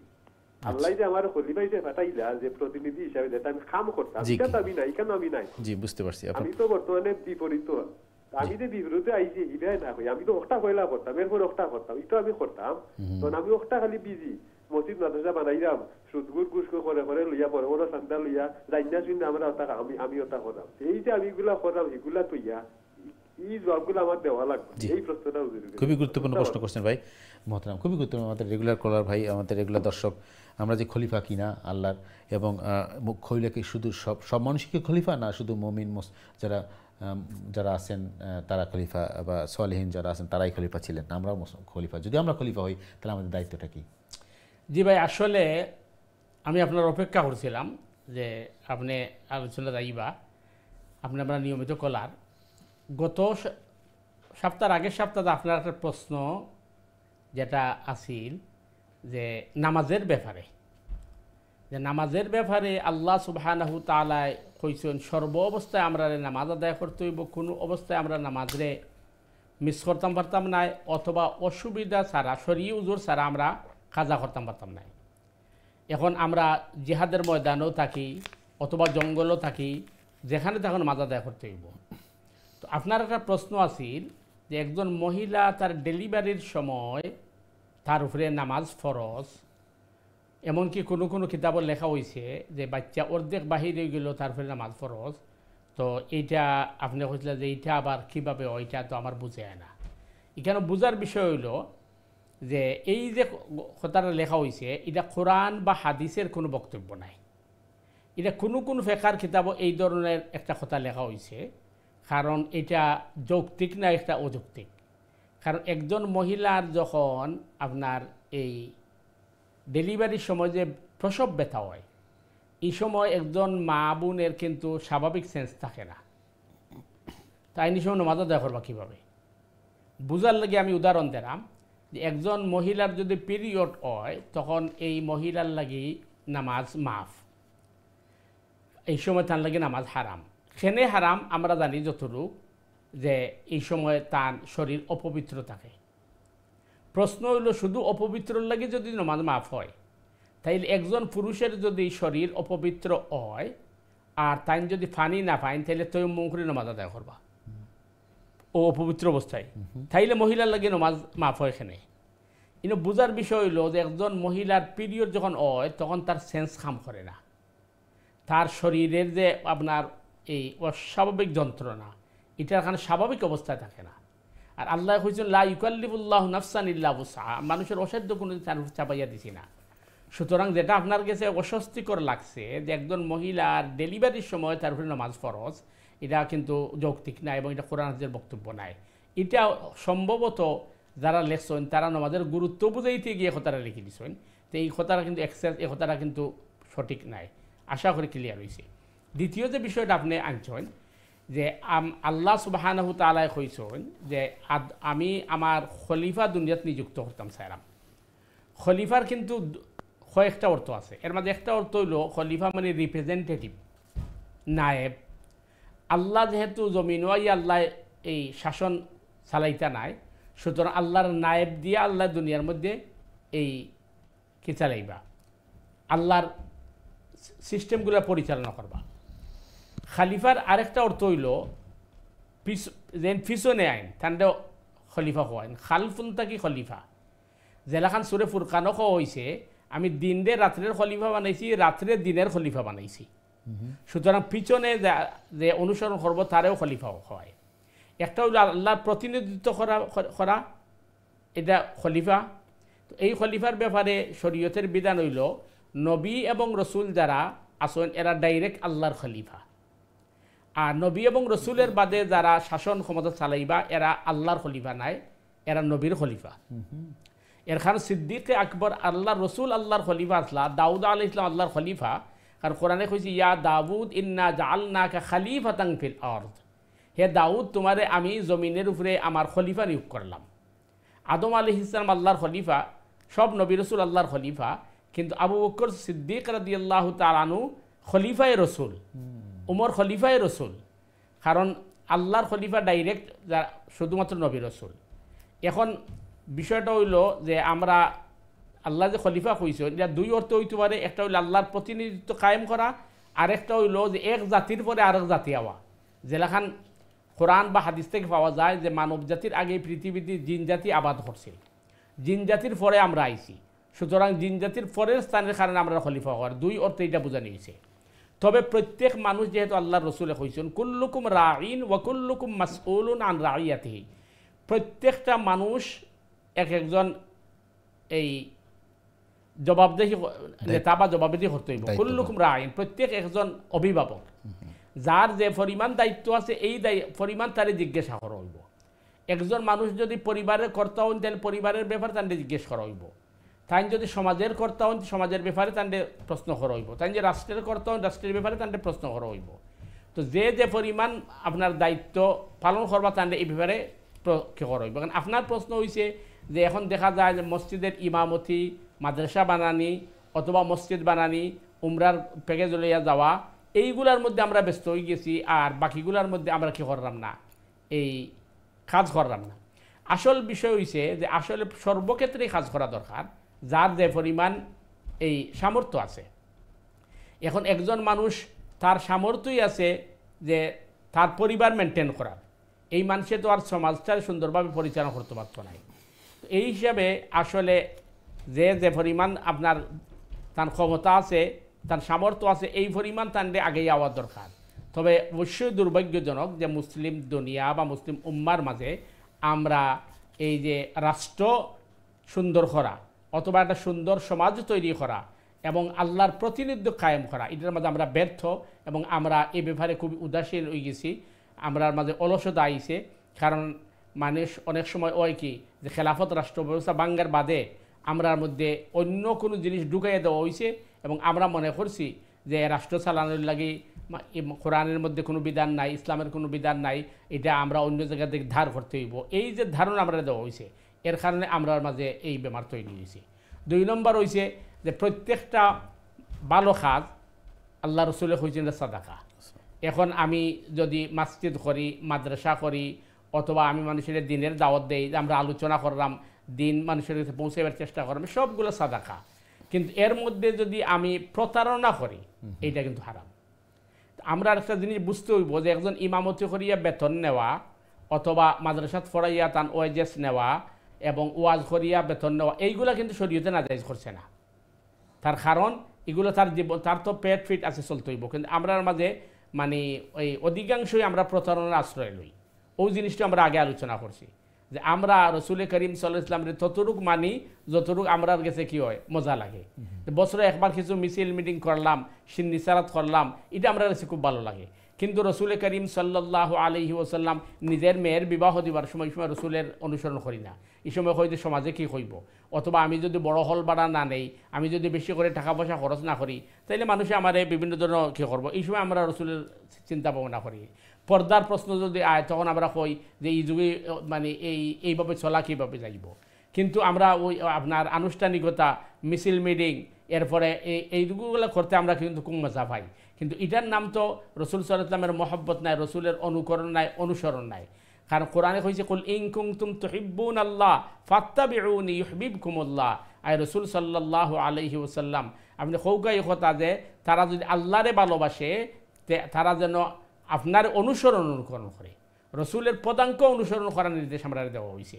কিন্তু আমরা এটা বাদ দিয়া আমরা করি কি বছরে 1 বার বা 2 বার, অথবা মাঝে মধ্যে মিলাদ মাহফিল করলাম, অথবা রসুলের আলোচনার নামে কিছু সুন্দর সুন্দর নীতিকথা কইলাম মানুষের কাছে, আর মানুষে আমার বাহবা দিল। এটা হইলে আমরা মানে সবচেয়ে বড় দুর্ভাগ্য। এর লাগে আমরা কিন্তু সচেতন হওয়া দরকার, বোঝা দরকার, এবং আমরা আরও পড়াশোনার দরকার, স্টাডির দরকার, আর নিজের নিয়তের সহি করা দরকার। আপনার সুন্দর এই প্রশ্নের লাগে ধন্যবাদ। জাযাকাল্লাহ মোহতারাম সুমিত ভাই, আপনার বিস্তারিত আলোচনা করলাম, বেশক বিষয় আলোচনা করছে। আসলে মোহতারাম দেখেন, আসলে আমরা ধন্যবাদ যে আমাদের সময় দর্শককে, আমাদের নিয়মিত দর্শক, এবং উনি খুবই পড়াশোনা করেন, আমরা তার প্রশ্ন থেকে বোঝা যায়। আমি একটু জিনিস জানতে তাহলে খলিফা সম্বন্ধে আমাদের যে ধারণাটা একটু আজকে ক্লিয়ার হলো। আসলে খলিফা মানে যারা আল্লাহ প্রতিনিধিত্ব করতেছেন, এবং এই দুনিয়ায় এই জিন্দিগিতে আল্লাহর আইন প্রতিষ্ঠা করা, আল্লাহ যেভাবে চলতে হবে সেটাকে নিজে পালন করা এবং মানুষকে পালন করার জন্য উদ্বুদ্ধ করা, তাকে অনুপ্রাণিত করা, এটা তো খলিফাদের কাজ। কিন্তু ভাই আমাদের যে প্রশ্নটা করছেন যে আমরা কি খলিফা কিনা, একজন সাধারণ মানুষ হিসাবে আমরা কি খলিফা কিনা, আল্লাহর খলিফা কিনা আমরা? বিষয়টা হচ্ছে প্রথমত বললাম যে আপনি যে একজন রাষ্ট্রনায়ক যিনি হবেন তিনিও কিন্তু ডাইরেক্ট আল্লাহর খলিফা নন, আচ্ছা তিনি রসুলের খলিফা। এখন গুজার করবেন, আল্লাহর খলিফা হচ্ছেন একমাত্র নবী রসুল। এই জন্য আমরা আগে যেটা আলোচনা করছি, আল্লাহ বলতেন আমি সালিহিনদেরকে প্রতিনিধিত্ব দিব, কিন্তু আমরা কে দিচ্ছেন না কেন? কারণ আমরা এই উপযোগী হতে পারছি না। আচ্ছা এবার আর নাই না, ধরো তো কথা নাই। কারণ আপনার ওই সূরা নূরের মধ্যে বলা হচ্ছে ওয়াদাল্লাহুল্লাযীনা আমানু মিনকুম ওয়া আমিলুস সালিহাত লা ইস্তাখলিফান্নাহুম ফিল আরদি কামা ইস্তাখলাফাল্লাযীনা মিন ক্বাবলিহিম। আল্লাহর ওয়াদা হচ্ছে তোমাদের মধ্যে যারা ঈমান আনয়ন করবে এবং আমলে সালেহা করবে তাদেরকে আল্লাহ জমিনে প্রতিনিধিত্ব দিবেন যেভাবে পূর্বে দিয়েছিলেন। তাহলে আমাদেরকে দিচ্ছেন না, মানে মোটামুটি একটা জিনিস ক্লিয়ার হচ্ছে যে তাহলে আমরা আল্লাহ যে কন্ডিশনটা দিছে সেই কন্ডিশন ফুলফিল করতে পারছি এবং আমাদের সেই কোয়ালিটিও নাই। অথবা আমার কাছে যদি ক্ষমতা দেওয়া হয় তাহলে আমি প্রতারণার আশ্রয় নিব, এটা আল্লাহ জানেন। এই জন্য আমাদেরকে দেওয়া হচ্ছে না। আর নাই তো মনে করেন আপনি যুগে যুগে আল্লাহ এইভাবে দিচ্ছেন। জুলকরনাইন রাহিমাহুল্লাহ তাআলা আনহুর আল্লাহ সারা দুনিয়ার শাসন ক্ষমতা দিচ্ছেন, সুলাইমান আলাইহিস সালামের দিচ্ছেন, দাউদ আলাইহিস সালামকে দিচ্ছেন, এবং আমাদের আগে ইমাম মেহেদিকে দেওয়া হবে, ঈসা আলাইহিস সালামকে দেওয়া হবে। আমাদেরকে দেওয়া হচ্ছে না কেন? এর মানে হচ্ছে আমরা আল্লাহর শর্ত ফিলফিল করতে পারছি না, অথবা আমরা গেলে এর চেয়ে আরও বেশি ক্ষতি হবে। এই জন্য আল্লাহ বলছেন যে মানে দুস্তের চেয়ে দুশ্মনী আমার জন্য ভালো। কারণ অত আল্লাহর বদনাম করবে না, ইসলামের বদনাম করবে না। গুরুত্বপূর্ণ পয়েন্ট। সমৃদ্ধ ভাই আপনাকে আবার ধন্যবাদ হচ্ছে সুন্দর একটা জিনিস উপস্থাপন করার জন্য আমাদের সামনে। এবং আমরা আসলে জানতে পারলাম যে আল্লাহ যে ওয়াদাটা করছেন সেই ওয়াদাটা আল্লাহ তো অবশ্যই রাখবেন যদি সেই কন্ডিশনগুলো ফুলফিল করা হয়। না আমাদের সেই কোয়ালিটি নাই, আমাদের সেই যোগ্যতা নাই, এবং আমরা এই কন্ডিশন ফুলফিল করতে পারতেছি না বলেই সেই মানে সেই অবস্থা আল্লাহ আমাদেরকে দিচ্ছে। কারণ আমাদের যদি কোনো সময় আমাদের সেই যোগ্যতা অর্জন করতে পারি, আমরা সেই কন্ডিশন ফুলফিল করতে পারি, অবশ্যই আল্লাহ ইনশাআল্লাহ। জাযাকাল্লাহ খাইরান। ধন্যবাদ ভাই, আবারও দিচ্ছি আপনাকে। প্রিয় দর্শকবৃন্দ, আপনাদের প্রিয় অনুষ্ঠান দিনী সমাধান, আপনাদের প্রশ্ন জিজ্ঞাসা মতামত নিয়ে আমাদের অনুষ্ঠান। আপনি দেখেন আমরা চেষ্টা করি অল্প সময়ের মধ্যে কোরআন হাদিস আলোচনা করার জন্য, কোরআনের ইতিহাস এবং কোরআনের মধ্যে যে ঘটনাগুলো আছে সেগুলো আলোচনা করি। আমরা পাশাপাশি রাসূল সাল্লাল্লাহু আলাইহি ওয়াসাল্লামের জীবনী থেকে, তার সিরাত থেকে আলোচনা করি, যাতে আমরা শিখতে পারি, জানতে পারি, এবং সত্যি কথা বলতে আমাদের জানার মধ্যে যে ভুলগুলো রয়েছে, কুসংস্কার রয়েছে, আমাদের সীমাবদ্ধতা রয়েছে, মিসআন্ডারস্ট্যান্ডিং রয়েছে, এগুলো দূর করে আমরা সঠিকটা জানার চেষ্টা করি, যাতে আমাদের ইসলাম সম্বন্ধে, দিন সম্বন্ধে ধারণাটা পরিপূর্ণ হয়, কমপ্লিট হয়। এটা আমাদের উদ্দেশ্য, এটা আমাদের প্রত্যাশা। আপনারা প্রশ্ন করবেন, মতামত দিবেন, চেষ্টা করবেন জানার জন্য, আমরা সবাই উপকৃত হই। প্রিয় দর্শকবৃন্দ, আমরা আলোচনা করবো আবারও, আপনার প্রশ্নের জবাব দেবো। তার আগে ছোট্ট একটা বিরতি যাব, বিরতি পর আবারও ফিরে আসছি ইনশাআল্লাহ। ততক্ষণ আমাদের সাথে থাকুন। আসসালামু আলাইকুম ওয়া রাহমাতুল্লাহি ওয়া বারাকাতুহু।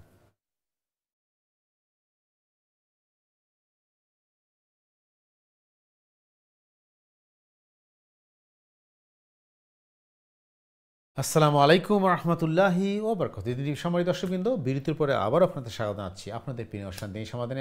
অনুষ্ঠানে আজকে শেষ পর্ব। প্রিয় দর্শকবৃন্দ, আপনারা যারা এই মুহূর্তে টিভি সেটের সামনে অথবা অনলাইনে আমাদের অনুষ্ঠানে যোগদান করলে আপনাদের সবাই স্বাগতম, মোবারকবাদ। আজকে অনুষ্ঠানে উপস্থিত রয়েছেন আমাদের প্রিয় মেহমান, আমাদের নিয়মিত মেহমান ইমাম খতিব মোহতারাম মুফতি হাসান নুরী চৌধুরী সাহেব। আজকে গুরুত্বপূর্ণ আলোচনা এবং আপনাদের প্রশ্নের জবাব দেওয়ার জন্য আপনারা প্রশ্ন করতে চান, দয়া করে প্রশ্ন করবেন সরাসরি লাইনে 0235150783 দিচ্ছি তার নাম্বার, অথবা যারা ইমেল করতে চান ইমেল করবেন সংক্ষিপ্ত আকারে দিনী সমাধানের জিমেল করতে। আমরা আলোচনা করছি ইমান নিয়ে, রাসূল সাল্লাল্লাহু আলাইহি ওয়াসাল্লামের জীবনী থেকে এবং আজকের সমসাময়িক বিষয় নিয়ে। আপনাদের যে কোনো বিষয়ে প্রশ্ন করবেন ইনশাআল্লাহ, আমরা চেষ্টা করবো আপনাদের প্রশ্নের জবাব দেওয়ার জন্য। চলছে সরাসরি আমাদের সম্মানিত দর্শক আছে ইনশাআল্লাহ। দেখি কে আছেন অনলাইনে। সম্মানিত দর্শক, আসসালামু আলাইকুম, আপনার প্রশ্ন করুন প্লিজ। হ্যালো, আসসালামু আলাইকুম। ওয়ালাইকুম সালাম ভাই। জি ভাই, আপনাকে আবার স্বাগতম। আমি আবার আইছি, আমি হুজুরের কাছে আমি তো মানে কৃতজ্ঞ আর কি। মানে আমি যেগুলা আমার ব্যক্তিগত আমি চিন্তা করি, আমি হুজুরের কাছে দেখছি, ওগুলা হুজুরের কাছে আমার উত্তর দিই। মাশাআল্লাহ, যেগুলা প্রশ্নগুলা ভেরি গুড, মানে তাই উত্তর দিতে, এগুলো আমিও চিন্তা করি। ওই যে লাস্ট যে করছিলাম যে এটা মহিলা ব্যাপারে, তাই যে আজকে কইছেন ওটা আমি মনে মনে চিন্তা করছি, দেখা যায় হুজুরি এটা উত্তর দিছে। আমার কথা হইলো যে এই ধরনের কথাবার্তা হইয়া তা আল্লাহরই নিবিয়া করিলা। এই যে এগুলো তো কোনো হাদিস ভিত্তিক নাই, যে একটা মহিলা ডিলিভারির সময় আপনার নামাজ ধরা, এটা তো কোনো হাদিস ভিত্তিক তাই হইয়া গেলা। এই যে আমরা যে হুজুর হলে যে তারা কই না, আমরা তো শুনি, এই যে তারা কয় এটা তো আল্লাহরই নিবিয়া করিলা। আল্লাহ লাম দয়া দুইটাই কাছে নিল। এই যে এই সমস্ত বাদ হইলা আমাদের একটু কনফিউজ ফেলাই দিই। তো এটা থ্যাংক ইউ, আমি যেটা চিন্তা করছি হুজুর অফটাও হইতো থ্যাংক ইউ। আর সেকেন্ড হইলো কত হইলে গিয়া যে প্রশ্নটা করতাম বললাম যে আল্লাহর খলিফা তো ডাইরেক্ট নবী রাসূল, আর আমরা হইলাম গিয়া নবী রাসূলের খলিফা, তো আমরা তো এটার ওই তো ফলো করা লাগবে। জি, এমন তো না বললে যে আমরা খালি ফলো করতাম না, আমরা তো ফলো করা লাগবে। হেরা করছেন আল্লাহরে ফলো, আমরা করতে তারারে ফলো, আমরা তারার তো ফলো করতাম না। রসুল আমরা তো টাইম কইছেন যে বর্তমানে আমরা যেটা সহজ, মানে যেটা আমরা পয়সা লাগে না ওটা খালি ফলো করি, আর যেটা পয়সা লাগে এটা ফলো করি না। আমরা কত লাখ পয়সা বানাইবার লাগে আমরা ফলো করি আর বানাইতে সময় ইন্টারনেটে আমরা তো তাই যেগুলা কইরা গেছি এটা আমরা করা লাগবে আমরা তো এগুলা করলাম না আমরা তো উল্টা এইগুলা তাই উত্তর কইছেন আমি এটা দইরা ধরলাম আমরা তো তানোর রসুলের ফলিও যদি আমরা ইয়ে থাকি তানোর ফলিও তৈরি আমরা তানোর তাই যেটা কইরা গেছে ওটা আমরা করা লাগবে আমরা এটা করাও না আমরা তো এই যে বড় বড় তসবি টান্দাও এই করাও সেই করাও এটা কইরা গেছি নি তাই এটা সাহাবী হলো কইরা গেছি বলে তসবি টানো ওটা টানো তারা তো রসুলে তারা ফলো করছে আমরা তো ফলো করলাম না এটা হুজুরের কাছে আমার কৃতজ্ঞতা আমার মনের কথা তাই আমি প্রত্যেকটা চ্যানেল আমি প্রশ্ন করি কিন্তু হুজুরে এবার কইরা জানি আমার হুজুরে খুব সুন্দর করে তাই বুঝাইয়া যায় আমি বুঝছি ভেরি গুড হুজুরে থ্যাংক ইউ নেক্সট ইনশাআল্লাহ কোনো প্রশ্ন হইয়ে ইনশাআল্লাহ জাযাকাল্লাহ আপনাকে ধন্যবাদ ভাই অনেক সময় করে আপনি প্রশ্ন করেন মতামত দেন ইনশাআল্লাহ জাযাকাল্লাহ খাইর জি মোহতারাম জি সুন্দর কথা বলছেন ভাই জি ভাই প্রথম বিষয় হইছে যে বিষয়টা আপনি আলোচনা করছেন যে এই কথা হওয়ার কারণে তো অনেক সময় ভুল বুঝাবুঝি হয় অথবা আল্লাহর উপরে অভিযোগ আই হয় বুঝার কথা হইল যে আল্লাহ সুবহানাহু তাআলা তো সব কিছুর ঊর্ধ্বে এবং রসুল করিম সাল্লাল্লাহু আলাইহি ওয়াসাল্লাম ভুল ত্রুটির ঊর্ধ্বে কারণ রসুল করিম সাল্লাল্লাহু আলাইহি ওয়াসাল্লাম আল্লাহ সুবহানাহু তাআলা ওহীর মাধ্যমে পরিচালনা করছে এর কারণে কোয়া হইছে ওমা ইয়ানতিকু আনিল হাওয়া ইন হুয়া ইল্লা ওয়াহয়ুন ইউহা রসুল তার নিজের পক্ষ থেকে কোনো কথা কইছেন না যতক্ষণ না আল্লাহ তাকে জানাইয়া না দিচ্ছেন আর রসুল সাল্লাল্লাহু আলাইহি ওয়াসাল্লামের বাদে যত আলিম উলামা ইমাম মুজতাহিদ যারাও এইবা কিয়ামত পর্যন্ত এরা কেউ ভুল ত্রুটির ঊর্ধ্বে নাই এরা সব মানুষ আর মানুষ দুষে গুণে মানুষ সুতরাং একজন আলিম অথবা একজন ফকি অথবা একজন বিজ্ঞ ব্যক্তিত্ব যদি কোনো কথা লেখেন আর লেখার বাদে দেখা যায় যে এটা কোরআন হাদিসের সাথে সাংঘর্ষিক তাইলে এটা আমরা গ্রহণ করা যাইত নাই এখন প্রশ্ন হইল যে লেখছেন তাই গুণাগার হয়েছেন কিনা এই ব্যাপারে মাসআলা হইল যে মানুষে আপনার কোরআন হাদিসের আলোচনা করবা আর কোরআন হাদিসের মাঝে যে জিনিসটা ক্লিয়ার নাই তাই এটারে আপনার এই থান অভিজ্ঞতাই বর্ণনা করছেন থান যদি নিয়ত সহি হইয়া থাকে আর মাসলা ভুল হয় তাইলে তাইন 100 অধিকারী কারণ তাই চেষ্টা করছেন আর থান যদি মাসআলা সঠিক হয় তাইলে তাই 200 অধিকারী কিন্তু আমি অনুসরণ করার সময় ফলো করার সময় দেখতে হইব যে এটা আসলে কোরআন হাদিসের সাথে সাংঘর্ষিক কিনা আমরা আগে আলোচনা করছি যে আমরা সমস্যা হইল যে আমরা যারা নেতা বানাই তার অন্ধ ফলো করি ওই অন্ধ ফলো করার কারণে আমরা দুর্বস্থা হয় তো আপনি যদি যেটা আপনি আলোচনা আনছেন আমরা যদি সঠিকভাবে সচেতনভাবে আমরা যদি দেখি আর কোরআন হাদিসের মাপকাঠি বানাই তাইলে দেখা যাইব যে ভুল যেটা আছে ভুল ধরা পড়ব খার মানে নবী রসুল ছাড়া আর কেউ তো ভুলের ঊর্ধ্বে নাই আর পৃথিবীর মাঝে যত বুক আছে অথবা যত কিতাব আছে একমাত্র কোরআন হইল লা রাইবা ফি সন্দেহের কোনো অবকাশ নাই কোরআন ছাড়া আর কেউর কিতাব কেউর বই কোনো ধরনের লিটারেচার কোনোটারই অন্ধভাবে বিশ্বাস করা যাইত নাই তো আশা করি ভাই ক্লিয়ার হয়েছে আপনার এই সুন্দর গবেষণার লেখনের ধন্যবাদ জাযাকাল্লাহ আমরা বিশেষ আলোচনা করলাম সময় ভাই আপনার ধন্যবাদ আবারও চলে যাচ্ছে আমাদের পরবর্তী দর্শক আছে ইনশাআল্লাহ দেখি কে আছেন লাইনে সময় দর্শক আসসালামু আলাইকুম আপনার প্রশ্ন করুন প্লিজ হ্যালো আসসালামু আলাইকুম ওয়ালাইকুম সালাম রহমতুল্লাহ জি আপনার কি প্রশ্ন বলেন জি আমার প্রশ্ন আছে আমি একজন মনে করেন যে একজন পিয়ন আছি মনে করেন তার তো এত ইনকাম নাই আমি কি জাকাতের পয়সা দিয়ে তাকে উমরাতে পাঠাইতে পারবো কিনা এই কথাটা বুঝতে পারছেন কথা আপনার কথাটা ক্লিয়ারলি বুঝতে পারলাম না আবার একটু বলবেন প্লিজ আমি বলতেছি যে একজন মনে করেন তার ইনকামটা অনেক লো কিন্তু আমি আজকে তাকে যেতে পাঠাইতে চাই উমরাতে আচ্ছা আচ্ছা জি তো জাকাতের পয়সাতেই হবে না সেই এদেশে নেই সে কি এদেশে থাকেন না না না বাংলাদেশে বাংলাদেশে থাকে আচ্ছা ঠিক আছে আচ্ছা বুঝতে পারছি এবার ঠিক আছে ইনশাআল্লাহ ধন্যবাদ প্রশ্নের জন্য আপনি দয়া করে টিভিতে অনুষ্ঠান দেখতে থাকুন আমরা চেষ্টা করব প্রশ্নে যাওয়ার জি মাত্র জি সুন্দর প্রশ্ন প্রথম বিষয় হচ্ছে যে জাকাত আপনি কাকে দিবেন জাকাতের 8টা খাত আছে অসহায় দুর্বল মুসাফির এদেরকে আপনি দিবেন কেন দিবেন তার জীবন পরিচালনার জন্য তার আহার পানাহার যেগুলো তার নিত্য প্রয়োজনীয় এগুলোর জন্য তাকে আপনি দিবেন এবং যাকে জাকাত দিবেন তাকে মালিক বানাইয়া দিবেন সে তার ইচ্ছা মতো তার প্রয়োজন মতো খরচ করবে এখন উমরা তো ফরজ না উমরা তো নফল এমনকি যদি আপনি ওই তাকে হজ করার জন্যও পাঠান জাকাতের পয়সা দিয়া হজ করানো অথবা উমরা করানো এর কোনো সুযোগ নাই তার কারণ যে প্রথমত হইল যে গরিব বা যার সম্পদ নাই তার উপর আল্লাহ তো ফরজ করেন নাই হজ তাহলে আমি তাকে জাকাতের পয়সা দিয়ে প্রেরণ করব কেন আর উমরাটা তো এমনিই নফল আর উমরা এটা তার নিত্য প্রয়োজনীয় জিনিস নয়। আমরা আগে যেটা আলোচনা করছি যে আমার আত্মীয় স্বজন, আমার ভাই বেরাদর, আমার নিকটাত্মীয় অথবা অন্য কোনো প্রতিবেশী মানুষ, সে অভাব অনটনে না খেয়ে মারা যাচ্ছে, আর আমি বছরে বছরে উমরা করলাম, এইটাই তো আমার জন্য সঠিক নয়। আর জাকাতের পয়সা দিয়া আপনি কাউকে উমরার মধ্যে প্রেরণ করতে পারবেন না, কারণ এটা তার নিত্য প্রয়োজনীয় নয়। তার নিত্য প্রয়োজনীয় জিনিসের জন্য আপনি তাকে জাকাতের পয়সা দিবেন। আশা করি ক্লিয়ার আছে ইনশাআল্লাহ। ধন্যবাদ প্রিয় দর্শক। আসলে আমি একটু মধ্যে আলোচনা করা দরকার এই ব্যাপারে। আসলে আমাদের কনফিউশন যেটা হয় এখানে, আসলে আমরা চেষ্টা একটু, যদিও আপনি বলছেন যে ব্যাখ্যা দিয়েছেন জাকাতের খাত অলরেডি কোরআনে প্রেসক্রাইব করা আছে, বলা আছে ক্লিয়ারলি যে জাকাতের টাকাটা কোন কোন খাতে ব্যয় করা যাবে। এর বাইরে জাকাতের টাকা ব্যয় করার কোনো স্কোপ নেই, কোনো মানে সুযোগ নেই, কোনো উপায় নেই। সো জাকাত কাকে দিতে হবে সেটা আপনি বললেন।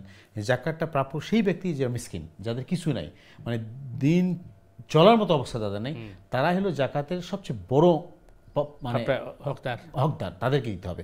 মনে করেন যার চলতেছে দিন কিন্তু পাশে আরেকজন আছে আরও সে খারাপ, তাকে দিতে হবে জাকাত। আর একটা বলছেন যে যদি আত্মীয় স্বজনের মধ্যে এরকম কেউ নিঃস্ব থাকে, দরিদ্র থাকে, গরিব থাকে, তাদের জন্য দেওয়াটা আর বেশি ফার্স্ট প্রায়োরিটি। তারপর আপনি দেখবেন বাইরের জন্য, নিজে আত্মীয় স্বজনকে দেখতে হবে যে তাদের মধ্যে কেউ আছে কিনা গরিব মিসকিন, তাহলে আমার জাকাতটা তাদের কাছে যায়, এরপরে আস্তে আস্তে দূরের দিকে যাবে।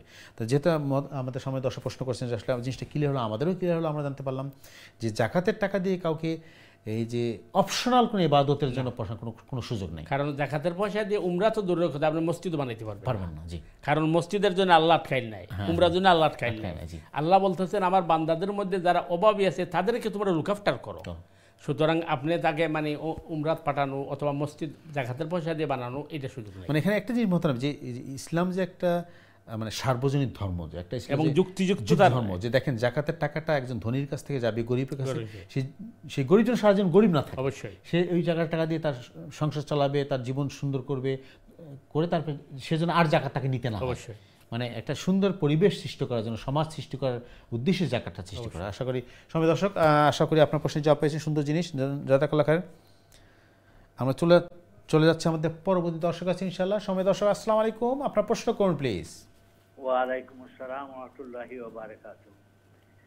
আমার প্রশ্ন হইল জনাব, আমি যে লন্ডন থেকে মনে করেন বার্মিংহাম আইছি, আমি কসর নামাজ পড়বো, বুঝছেন? তো ফরজ গুলা তো 4 রাকাতের মধ্যে 2 রাকাত পড়লাম, আমি সুন্নত কি করব? সুন্নত পড়া যাবে? আচ্ছা, না পড়লে গুনাহ, না পড়লে সওয়াব আছে? জি, এটা আমারে একটু বুঝাইয়া। খুবই সুন্দর প্রশ্ন, গুরুত্বপূর্ণ প্রশ্ন করছেন মুরব্বী, আপনাকে ধন্যবাদ। কারণ এই জিনিসটা আমাদের স্পেশালি আমরা এই দেশে যারা থাকি প্রায় ট্রাভেল করি, 100 থেকে অন্য শহর যেতে হয় এবং ডিস্টেন্সটা প্রায় 50-40 মাইল, এবং এটা আমাদের অনেকেই জানা দরকার এবং আমাদের অনেকেই প্রশ্নটা করেন। আপনার এই জন্য ধন্যবাদ, স্পেশাল ধন্যবাদ হচ্ছে আপনার এই সুন্দর প্রশ্নের জন্য। জি মোহতারাম, কসরের নামাজ। যে আসল বিষয় হলো মুসাফিরের হুকুম কেটা শরীয়ত, এটা বোঝা দরকার। মুসাফিরের হুকুম হইল যে আপনি যেহেতু মুসাফির, আপনি কইছেন যে ফরজ নমাজ 4 রাকাতের নমাজ যদি একা ফরন বা মুসাফির ইমামের পিছনে ফরন, তাইলে আপনি 2 রাকাত করে ফরবা। এখন সুন্নত নফলটা কি করা যাইব বা পড়া যাইব নি, একটা জিনিস বুঝতে হইব, নফল মানে এক্সট্রা ওভার ডিউটি। তো আপনার এক্সট্রা কাম করেন যদি, এটা কোনো গুণা নাই, আপনি চাইলে সুন্নত নফল ফরতা পারবা, গুণও হইতো নাই, কিন্তু এটা আলাদা কোনো সব হইতো নাই।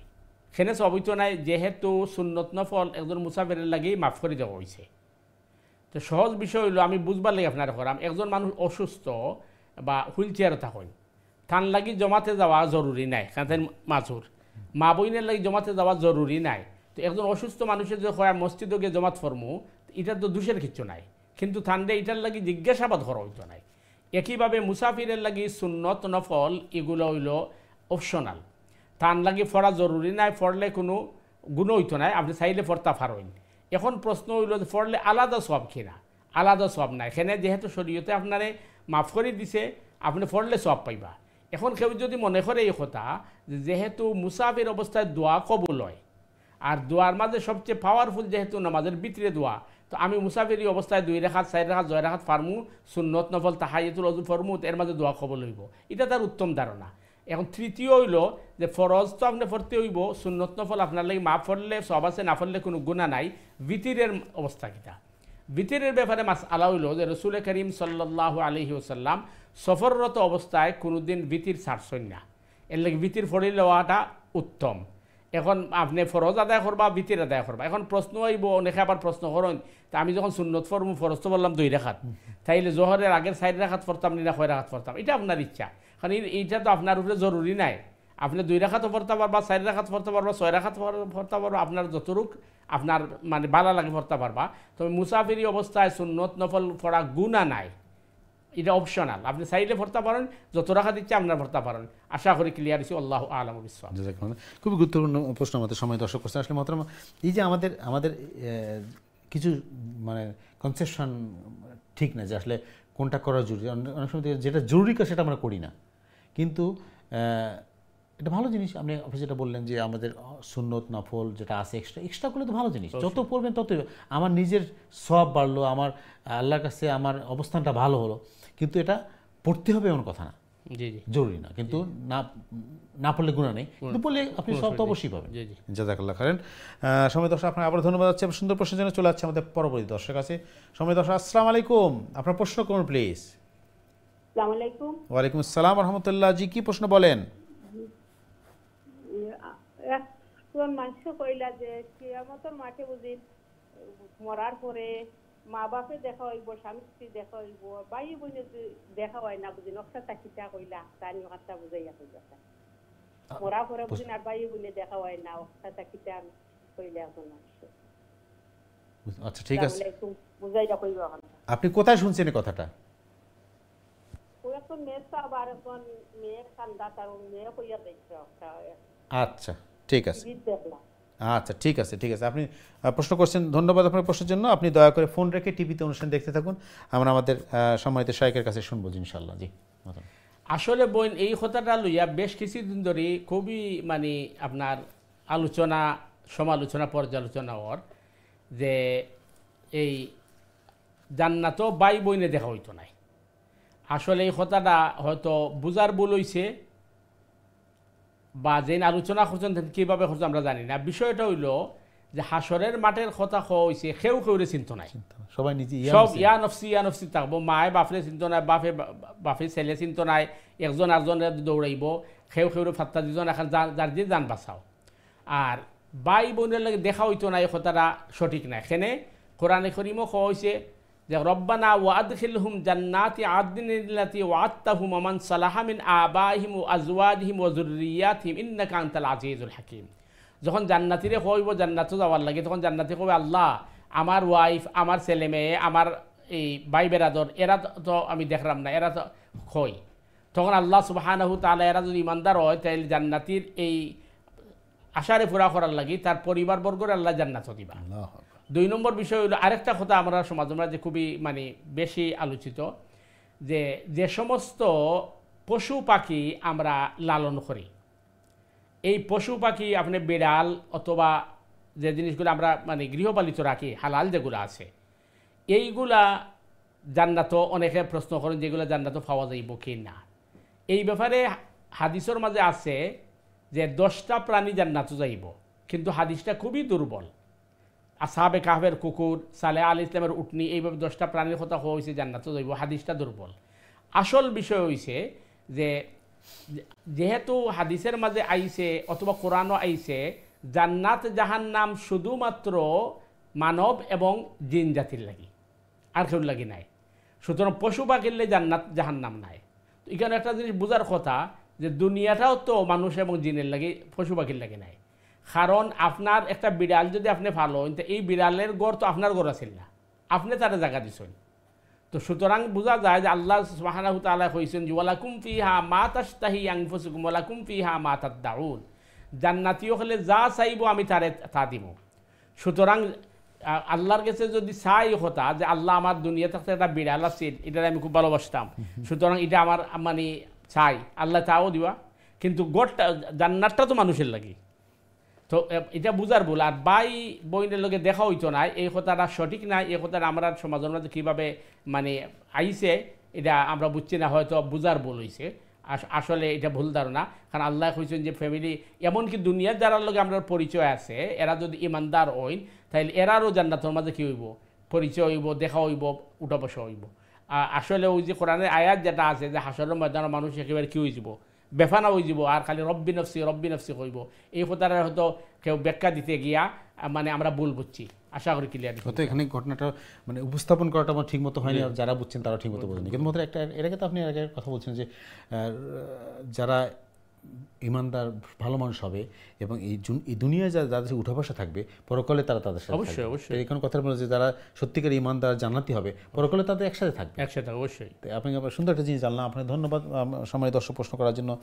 যে যারা ইমানদার জান্নাতি ভালো মানুষ, তারা আত্মীয় স্বজন বন্ধু বান্ধব সবাই একসাথে আবার জান্নাতে দেখা পাবে। এবং আল্লাহ বলছেন জান্নাতীদের কোনো আশার অপূরণ রাখবে। এই কথা আমি বলতে চাচ্ছিলাম, আমি যাইতাম এখানে যে জান্নাতীদের সুযোগ সুবিধা এরকম হবে, যা চাবেন আল্লাহ তাকে সেই দিবেন, মানে তাদের কোনো ইচ্ছাকে আল্লাহ অপূর্ণ রাখবেন না। আপনি যদি আপনি আমাকে পাখা দাও, আমি একটু দেবেন। জাযাকাল্লাহ খাইরান। সুন্দর প্রশ্নের জন্য ধন্যবাদ আপনাকে। আবার চলে যাচ্ছে আমাদের পরবর্তী দর্শক আছে ইনশাআল্লাহ। আসসালামু আলাইকুম সময় দর্শক, আপনার প্রশ্ন করুন প্লিজ। আসসালামু আলাইকুম। ওয়ালাইকুম আসসালাম ওয়া রাহমাতুল্লাহ। জি কেমন আছেন? জি আলহামদুলিল্লাহ, ভালো আছি। আপনারা সবাই ভালো আছেন তো? জি আলহামদুলিল্লাহ। জি আচ্ছা ভাইয়া, আমার একটা প্রশ্ন আছে হুজুরের কাছে। বলেন। যে আমরা তো যাইয়ার আমেরিকা, আচ্ছা তো আমেরিকা আমরা থাকবো 2 সপ্তাহ, এখানে আমরা কোসর নামাজ পড়া লাগবো নি না পুরা নামাজ আমরা পড়তে হইব? আচ্ছা ঠিক আছে। জি এরপরে আমরা ওখান থেকে আমরা আবার ট্রেনে যাবো, আবার থাকবো ওখানে 2 সপ্তাহ, ওখানে কি আমরা কোসর নামাজ পড়তে হইব না পুরা নামাজ পড়তে হইব ওখানে? আচ্ছা ঠিক আছে ভাই, খুবই গুরুত্বপূর্ণ প্রশ্ন করছেন। আমার একটু বুঝাইয়া কইবেন। আচ্ছা জাযাকাল্লাহ, খুবই গুরুত্বপূর্ণ প্রশ্ন। ওয়ালাইকুম আসসালাম। জি মহতরম। যে আপনি আমেরিকা যাইবা 2 সপ্তাহ থাকবা, অর্থাৎ 15 দিন থাকবা। 15 দিন তো হানাফি মাযহাব অনুযায়ী 15 দিন পর্যন্ত মুসাফির। 15 দিনের বেশি থাকলে আপনি মুকিম। সেহেতু আপনি আমেরিকাত অবশ্যই মুসাফির থাকবা। দ্বিতীয় জিনিস হলে আপনি যখন 15 দিন পরে কানাডা যাইবা, কি কানাডাত গিয়ে যদি আরও 15 দিন থাকুন তবু আপনি মুসাফির, কারণ জায়গা তো এক না, এমনকি 2 দেশ। সুতরাং 2 জায়গাত আপনি মুসাফির। যদি আপনি 15 দিন থেকে কম থাকুন তো এই হিসেবে আপনি মুসাফির নামাজ পড়বা। আপনার লাগে মানে এই আপনার পুরা নামাজ পড়া এটা ফরজ নাই, জরুরি নাই। তবে ইমামের পিছনে যদি আপনি জামাত পড়েন, লোকাল ইমামের পিছনে, তাইলে আপনি পুরা নামাজ পড়া লাগবো। আর আপনি নিজে এখানে পড়েন অথবা মুসাফির ইমামের পড়েন, তাইলে আপনার লাগে মুসাফির নামাজ। আশা করি ক্লিয়ার হয়েছে। আমাদের আজকে যে কসর নামাজের বেশ কয়েকটা প্রশ্নের মধ্যে একটু আমি যেটা সময় দর্শকের সাথে অ্যাড করতে চাই, সেটা হলো যে কেউ যদি নিয়ত করেন যে আমি 2 সপ্তাহের জন্য যাচ্ছি হলিডেতে বা বেড়াতে বা হোটাবে হোক মুসাফির হিসাবে, কিন্তু 2 সপ্তাহের বেশি থাকলে সেটা আর তখন কসর হিসাব হবে না। এখানে 2টা জিনিস আছে। একটা হচ্ছে যে হানাফি মাযহাব অনুযায়ী 15 দিনের বেশি থাকলে আপনি মুসাফির হবেন না। আপনার বের হওয়ার সময় যদি 15 দিন বেশি থাকে নিয়ত থাকে, আচ্ছা রাস্তায় মুসাফির, কিন্তু ওইখানে গেলে আপনি মুসাফির না। কিন্তু সেটা যে আমি বেড়াতে যাচ্ছি, আমি তখন পার্মানেন্ট থাকার জন্য যাচ্ছি না, একই কথা। আপনি যদি 1 মাসে নিয়ত করেন তাহলে আপনার মুসাফির না। এটা হলো হানাফি মাযহাবের বক্তব্য। অন্যান্য মাযহাবের বক্তব্য হইল না, এর চেয়ে বেশি থাকলেও আপনি মুসাফির। কিন্তু হানাফি মাযহাবের আরেকটা বক্তব্য হইল আপনি গেছেন 1 সপ্তাহের জন্য বা 2 সপ্তাহের জন্য আপনার নিয়ত, কিন্তু ওইখানে যাওয়ার পরে আপনার ব্যস্ততার কারণে অথবা আপনি অন্য কোনো মানে কের পরে আপনি কিন্তু আসতে পারছেন না। আপনি মনে করছেন আমি কালকে চলে যাব, কত 2 দিন পর চলে যাবে, কিন্তু আপনার এইভাবে আসা হচ্ছে না। এইভাবে আপনি মাসের পর মাস থাকছেন, তবু আপনি মুসাফির, কারণ যেখানে আপনি সেটেল করেন নাই আপনি কতদিন থাকছেন। আচ্ছা বুঝতে পারছি, জিনিসটা ক্লিয়ার। জাযাকাল্লাহ খাইরান, খুব গুরুত্বপূর্ণ প্রশ্ন করছেন ভাই। সম্মানিত দর্শক, আপনাকে ধন্যবাদ প্রশ্ন করার জন্য। জাযাকাল্লাহ। আসলে বেশ কিছু নতুন আমরা জিনিস জানতে পারলাম।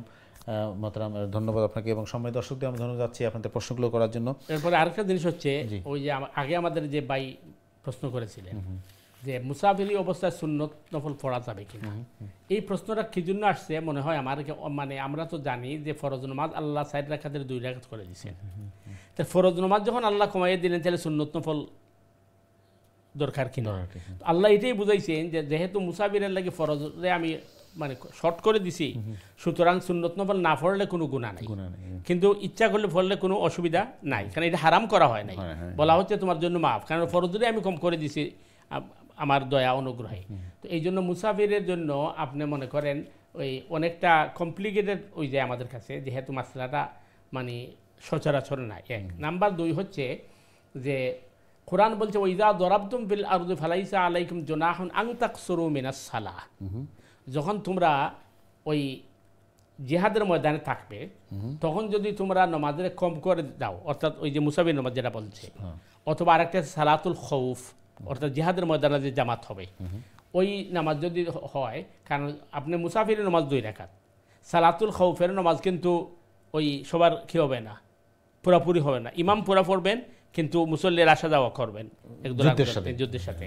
তো এই যে বিষয়টা, কিন্তু বর্তমান সময়ে যে আমরা সফররত যে নামাজ পড়ি, এই নামাজটা তো আপনি মনে করেন এই কোনো জিহাদ নয় অথবা কোনো ধরনের লড়াই নয়, অস্থিরতা নয়।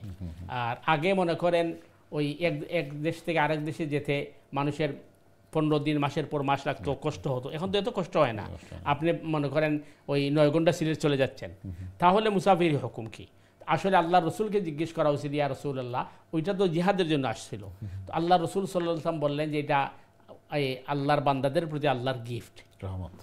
কারণ সফরে মানুষের অবস্থা ঠিক থাকে না, অথবা মানুষের মানে তার কোনো সময় স্থিতিশীলতা থাকে না। এই জন্য আল্লাহর দয়া এবং কি হচ্ছে, কারণ আম্মাজান আয়েশা সিদ্দিকা রাদিয়াল্লাহু তাআলা আনহা থেকে বর্ণনা আসছে যে প্রথম যখন 50 ওয়াক্ত নামাজ মেরাজে ফরজ করা হয়েছিল, তখন 2 রাকাত ছিল।